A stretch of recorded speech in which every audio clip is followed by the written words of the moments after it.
Good morning, good afternoon, or good evening, my fine friends. Welcome to episode 15 of season 14 of the Tom Petty Project podcast. I'm your host, Kevin Brown, and this is the only weekly podcast that digs into the entire Tom Petty catalogue, song by song, album by album, and includes conversations with musicians, fans, and people connected with Tom along the way.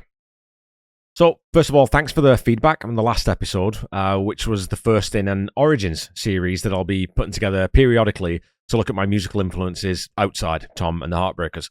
It was a fun one to do to kick off with Freddie Mercury, and I'm glad a few of you said you enjoyed it. Right, let's take a look at social media to see what you all had to say about, well, not last week's song, not the week before, but 3 weeks ago's song, I guess, Ankle Deep. And as a quick warning, there is some profanity that came up in the comments that is used in context, not gratuitously. So if you're sensitive to the MF bomb, skip ahead a couple of minutes and come back and listen. So let's start with this one from Rich Gibson. Rich says, great episode. Thanks, Rich. I always thought she said, Daddy, you've been a mother to me means motherfucker. In this context, for preparing to beat her. It's about an 8 out of 10 for me, but 7 is totally fair. It motors along with a lovely groove. I love the guitar swelling sound that follows the ankle deep in love line, where Tom uses the A minor chord is quite inventive for simple chord progression, and he ekes something new out of it. So Rich wasn't the only person to suggest this. Over on Instagram, Jimmy McShane suggested the same interpretation of that line, and I have to admit, I'm a little surprised that I didn't clue into that reading of the lyrics, because contextually, it really does make sense, doesn't it? The overprotective and controlling father corralling his daughter back to the ranch, probably against her wishes, and I suppose that language like that is typically not what Tom employs, but maybe that's a solid argument why he just uses the first part of that word. So I might have to pull this one out and see where people land in it, because Dallas Helliker responded to Rich's comment too, saying, never made that leap. Interesting interpretation. I like that. So maybe we're on something here.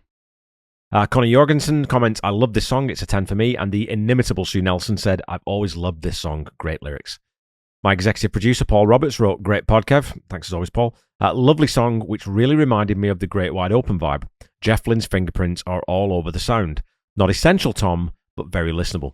So yeah, thanks, Paul. And I think I agreed with you on the episode about the Jeff Lynne sound. It's maybe the most obviously Lynne-produced song on the record, I think, and it's probably because of those stacked layers of guitar that give it away.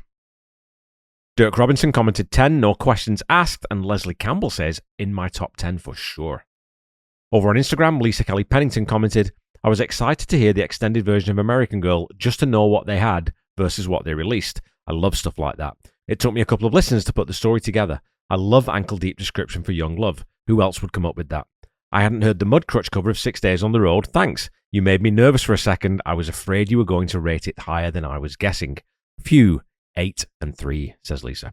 So, Lisa, you can finish the season with a 75% success rate if you figure out how I'm going to score this week's song. So, fingers crossed, Lisa. We'll finish up with the aforementioned Jimmy McShane's comment, and he writes, I feel like Ankle Deep in Love is not just referencing the daughter and Fieldhand's love, but also the love the daughter feels from and has towards her father. Why does she steal the horse? Because her dad loved that horse more than her, or so she feels. When she says, Daddy, you've been a mother to me, I think she means mother F word.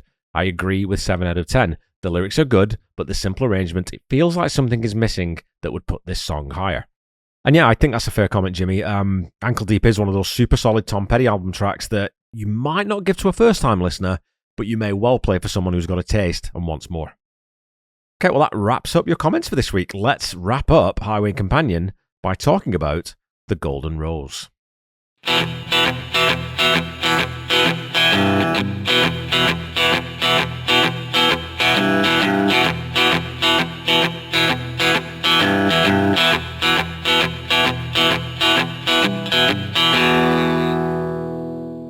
The Golden Rose might be the only song from Highway Companion that wasn't written specifically for the record. In conversations with Tom Petty, Tom tells author Paul Zollo, I wrote that song way back before the album, and I actually did a track of it with the Heartbreakers, which didn't quite come out the way I wanted. So I remembered it during the sessions, and I played it for Jeff, and he wanted to do it. Now, wouldn't you love to hear the Heartbreakers take on this one? And this is another song that sounds like it might have fit on a different album. It's got a little bit of the mojo. It's got that same sort of laconic style almost that could have made it fit on that album. The song was one of 4 from the album played during the promotional run for the album's release. And when I say the promotional run, what I could find online is that Tom and the boys used the Malibu Performing Arts Center as home base for the press junket that ran from the 24th to the 26th, with the album itself released on the 25th of July. The venue featured a brand new, high-end recording facility designed to capture live performances, and the concert on July 26th was specifically used to test and inaugurate the studio's technical capabilities and check the quality of the recording. The quality of the recording was so good that the performance of Saving Grace from that show was later included on 2018's An American Treasure compilation. That was the only time the song was played live, and again I'll float the idea that an acoustic, MTV-style unplugged show, like a one-off, would have been a great way to showcase some of the songs from this album, as Golden Rose is another one of the ones I feel could have been done really, really well in an acoustic arrangement. For the first 12 seconds of this song, you could easily be forgiven for thinking you're listening to Pink Floyd. If you've never listened to the album Medal and don't know the song Echoes, I'd highly recommend checking it out. It's a fabulous song, it's very, very long, but it has a very similar vibe in the intro, and the keyboard tone especially reminds me one of the other. There's a heavy tremolo on that electronic piano part, which plays the chord changes as the song comes in fully, and there's the usual layering of acoustic guitars that we expect from Jeff Lynne, with a lovely bright 12-string in the left channel. I think it's a 12-string maybe, but I'll let the guitar nerds correct me on that. Accompanied by at least one 6-string. The bass languidly adds to the swing movement of the strumming pattern, and the drums just sit in that 3/4 time waltz groove with that wonderfully loose snare sound brought up just far enough in the mix.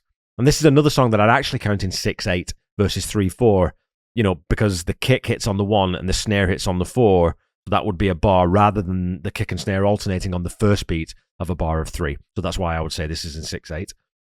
We have 8 bars of that alternating A minor to D major progression, and if you watch the brilliant Judge Timbers tutorial on this one, he plays that D as a D9 over F sharp. I think it's F sharp, and it sounds beautifully rich and full. So go nerd out on that. There's a link in the episode notes, as always, to Tim's tutorial on his channel. So after this, the first verse comes in. When author Paul Zollo mentions this one being about a boat, Tom replies, "Yeah, probably like a riverboat. That's what I saw. So it's really just a little riverboat story. A guy stuck on a boat, the captain's nuts, and the sun is worse, and he's left someone behind." So isn't that just the perfect sort of story for Tom Petty to write a song about? Well, the Golden Rose sailed with a broken man going south, got on board with a woman to lead him round by the mouth. Now, typically I think you'd be expecting a second half to this verse, or maybe a turnaround into a second verse, but Tom plows straight into the chorus. And I always forget that when I listen to this song. I'm always expecting to hear about the captain before I hear the chorus for the first time. There's a 2-note tom fill on the drums, and down we go into that brightly harmonized B section. So I think there are probably 3 or 4 vocal takes happening here, with perhaps Tom and Jeff both doubling the harmony part over top of that doubled lead vocal from Tom. It has a very rich sound without being sonically overpowering or gratuitous. An arpeggiated electric guitar part is added, and the root key of the song is revealed as G major as we go through G, C, A minor, and D in this section. So it's well-trodden territory, but as always, Tom finds the right way to play these basic shapes to make them feel interesting, and in this case, slightly forlorn. The chorus drifts effortlessly back into the next verse, and we get a great Petty line here. While the captain who swears, if he speaks at all, wears a gun. Got a first mate who's never quite on the ball for his son. And ever since I did that episode on how specifics create dynamics, I tend to see it instantly, and this is another excellent example of it. The captain who swears wears a gun. That paints a nice, vivid picture of a seafaring scoundrel. But that parenthetical clause, if he speaks at all, changes this to make him taciturn, and because of it, immediately much more interesting. Basically, the only time he speaks, it's a torrent of abuse, and it seems like a lot of his ire might be directed at his first mate, who just so happens to be his son. It's just so evocative, and as usual, done in the space of 2 very economical lines. The chorus comes in again and is a carbon copy of the first before breaking us into the bridge, where the narrator of this sad tale pines for the girl he left behind. Wish I was back in her arms again, wish I was holding her tight, wish I was back in her arms again, safe from the night. And I like how that repetition mirrors but expands on the repetition in the chorus. We do get that line, wish I was back in her arms again, twice, but we also get 2 different taglines after it. Underneath these lines, we have a really nice distorted guitar part playing the full chords on the beat. And this is another alternating 2-chord phrase that changes in the middle of the bar in the last line. Wish I was back in her arms again, over 2 bars. Wish I was holding her tight, over 2. Wish I was back in her arms again, over 1.5 bars, before the line safe from the night comes in on the 4th count of that bar. So just a little change of direction to save the song from being maybe a little too railroad straight structurally. After this bridge, we have another exceptional Mike Campbell solo. Again, we hear no pyrotechnics, no showing off, just a selection of notes that perfectly describe the serene lapping of waves against the hull of a riverboat. And the mix on this is really cool because it's brought up high on the left channel, but quite low in the right, almost like an echo of itself. And I don't think that's been double tracked. I think it's all being done in the mix. And yet again, it's something in the Petty canon that we haven't heard before on the technical side of things. And I'd have to think that's just a little bit of Jeff Lynne stardust.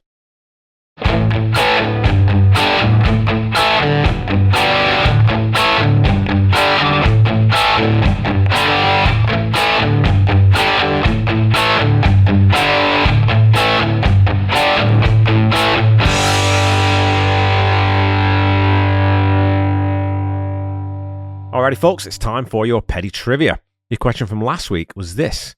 In the Mudcrutch cover of 6 Days on the Road, which place is not name-checked?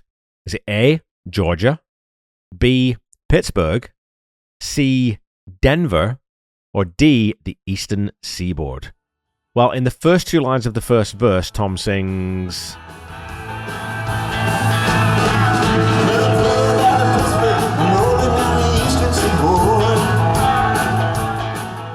And in the first 2 lines of the second verse, he sings... I got 10 cold years and a sweet Georgia overdrive. So that means your answer is...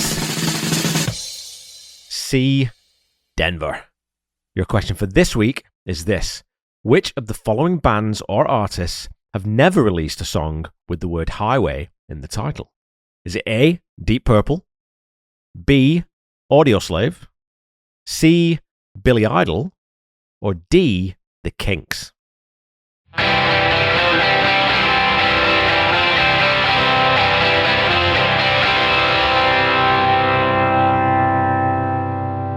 Okay, back to the song.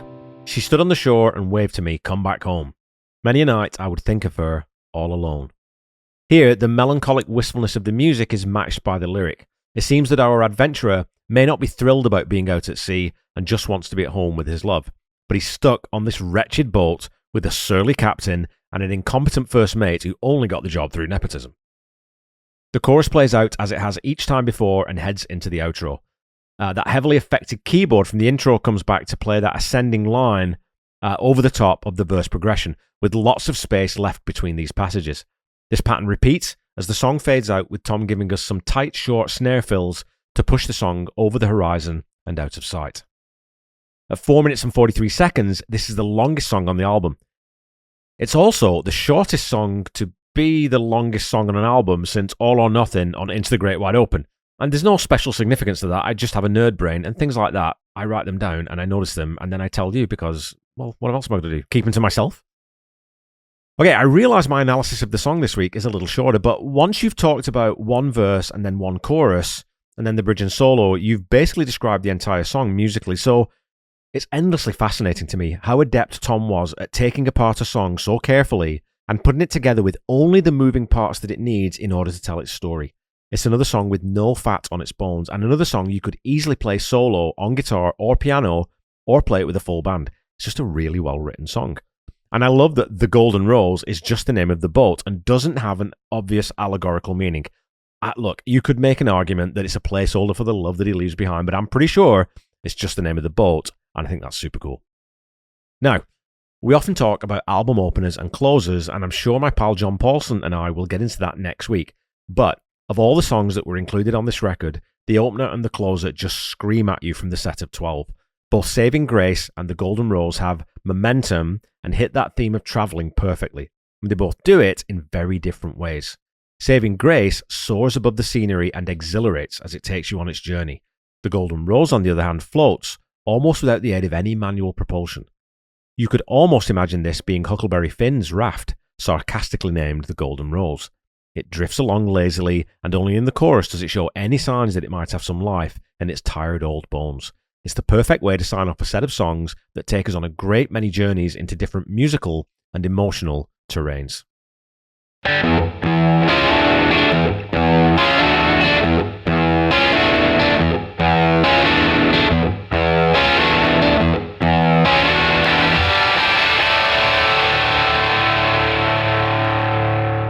Okay, Pettyheads, that's it for this week. Like so many songs on this album, you can see why it never made a live set on the 30th anniversary tour, alongside the likes of Refugee, American Girl, and I Need to Know. You got to play the hits on your 30th anniversary, but it's yet another song from this album that sinks deep into your subconscious and becomes another one of your favourite Tom Petty deep cuts. It's another story song, and you know how much I love those. So I'll give The Golden Rose a rock solid 8 out of 10.